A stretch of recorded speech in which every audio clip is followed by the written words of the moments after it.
So once the unit location is specified and the foundation is in place, it's time to lift the unit into position.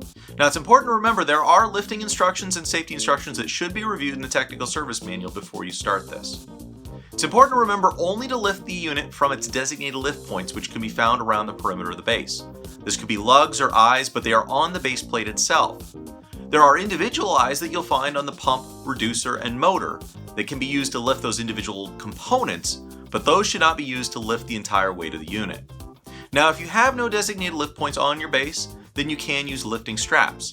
Those need to be adequately sized to carry the load of that complete base unit, and they also need to be secured such that they won't slip as you're lifting or moving that base plate. Now, using either of these lift methods, you do want to make sure that that unit is balanced, that it's level as you're lifting, moving, and lowering that into position. Following these instructions is going to make sure that 1, you're doing this safely, and 2, that the unit is not going to become damaged as you're moving it into place.